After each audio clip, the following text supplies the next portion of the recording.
Hi, my name's Ben. I work for the Game House, and today we're continuing our report cards through the first quarter of the season. We're doing the AFC West. We're doing the AFC West right now, starting with the Kansas City Chiefs. A loss to the Lions to begin the season. They were without Travis Kelce and Chris Jones in that game. They did lose by one. Mahomes didn't play very well. A win against the Jaguars, in which the defense was the most impressive, did not allow the Jaguars to score a touchdown in that game. A 41-10 win against the Bears. The score is great, but the team they won against was absolutely awful. And then a 23-20 win over the Jets, in which the officiating was awful. Are you with me all you want? It was just bad throughout the game on both sides, but the fourth quarter officiating sort of handed the Chiefs that win. I think you have to give the Chiefs a C- to a D+, and I don't feel very much regret about that.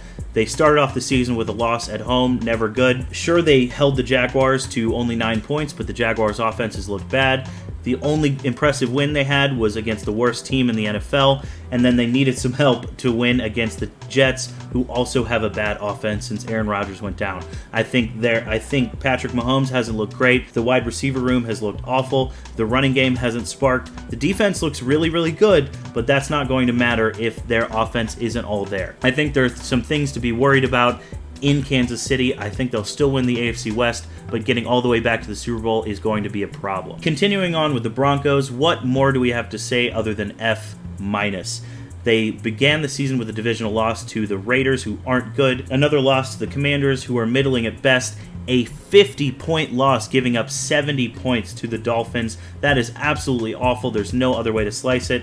And then, yes, they did win a game. They are 1-3, but they needed a 31-point second-half comeback against the worst team in the entire NFL. F-. There's no real reason to talk about it. We're just going to move on. Raiders, like I just said, began their season with a divisional win over the Broncos. Lost big to the Bills 38-10. Sort of handed the Steelers that game with a very strange coaching decision by Josh McDaniels, and then lost to the divisional rival Chargers by a touchdown. I think you also have to give the Raiders a D to a D+ on the season. I know Jimmy Garoppolo is banged up, but what else is new? They knew he was an injury-prone player before they signed him. Josh McDaniels has been awful. There's been off-the-field stuff. Josh Jacobs hasn't looked great ever since they sort of condescendingly gave him a deal. They've just looked bad, and bad enough to where Devontae Adams might want out. Not a great situation in Las Vegas. And then finally, the Chargers. The Chargers looked like they were going to have to fire their coach up until the waning seconds of Week 3's win over the Vikings, since they were 0-2 against the Dolphins and Titans, and then won again against the divisional rival Raiders, who again don't look very good. Brandon Staley almost gambled that game away, and I think it might be time to let go of him, even though they are 2-2, because he's supposed to be the defensive guy, and the defense still looks awful outside of Khalil Mack, who can still get some pressure. But that's about it for the AFC West. Look back on our channel for the rest of these report cards, and thanks for watching. I appreciate it.